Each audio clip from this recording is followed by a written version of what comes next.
માત્ર પાણીના થોડા ટીપા ખૂબ નાની બાબત છે.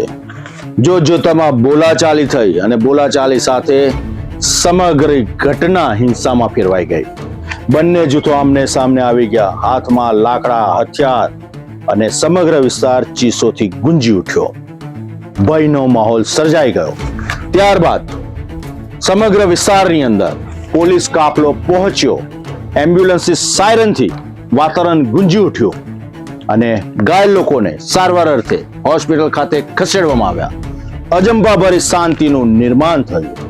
પોલીસે ચોક્કસપણે અંકુશ મેળવ્યો, પરંતુ ઝઘડાનું કારણ માત્ર પાણીના ટીપા હતા.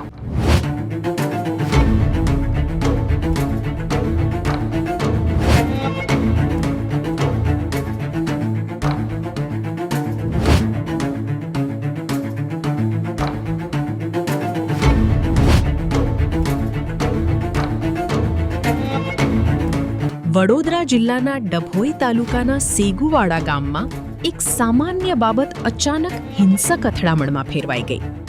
મકાનના બાંધકામ દરમિયાન પાણી છાંટવાની બાબતે શરૂ થયેલી બોલાચાલી થોડી જ વારમાં ઉગ્ર બની ગઈ. બંને પક્ષો એકબીજા સામે આવી ગયા અને મારામારી શરૂ થઈ ગઈ. આ ઘટનામાં અશ્વિનાબેન સિંધી અને શોએબ સિંધી ઈજાગ્રસ્ત બન્યા હતા. બંનેને સારવાર માટે વડોદરાની સયાજી હોસ્પિટલમાં ખસેડવામાં આવ્યા છે. ઈજાગ્રસ્ત શોએબ સિંધીનો આરોપ છે કે પડોશી તેમના આંગણામાં ઘૂસી આવ્યા બાદ સમગ્ર વિવાદ શરૂ થયો હતો.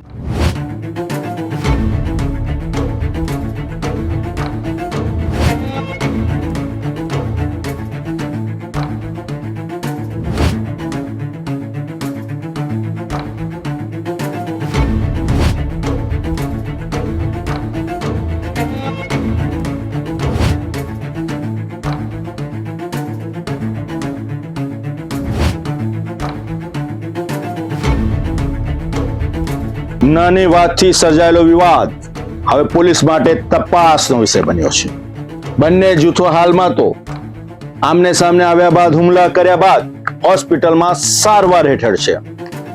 પરંતુ સવાલ એ ઉભો થાય છે કે માત્ર થોડા પાણીના ટીપાના લીધે વિવાદ, બોલાચાલી અને હથિયારથી હુમલો કેવી રીતના થઈ શકે? આ કોઈ જૂની અદાવત કે રંજીશ તો નથી ને? પોલીસ તપાસમાં ઘણી બધી બાબતો બહાર આવશે, પરંતુ ઉશ્કેરણીના કારણે સમગ્ર વિસ્તારની અંદર અજંપાભરી શાંતિનું નિર્માણ થયું. હાલમાં પોલીસે ચુસ્ત બંદોબસ્ત વિસ્તારમાં ગોઠવી દીધો છે.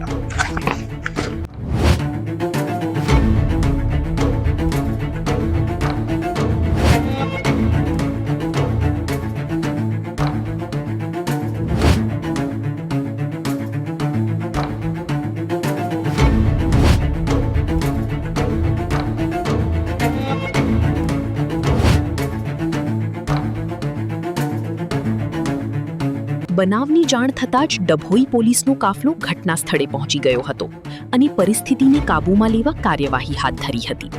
ઘટનાને પગલે સમગ્ર વિસ્તારમાં તંગદિલીનો માહોલ સર્જાયો હતો.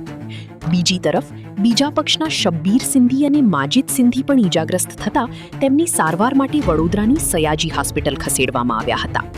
હાલ પોલીસ બંને પક્ષોની ફરિયાદના આધારે સમગ્ર ઘટનાની તપાસ કરી રહી છે.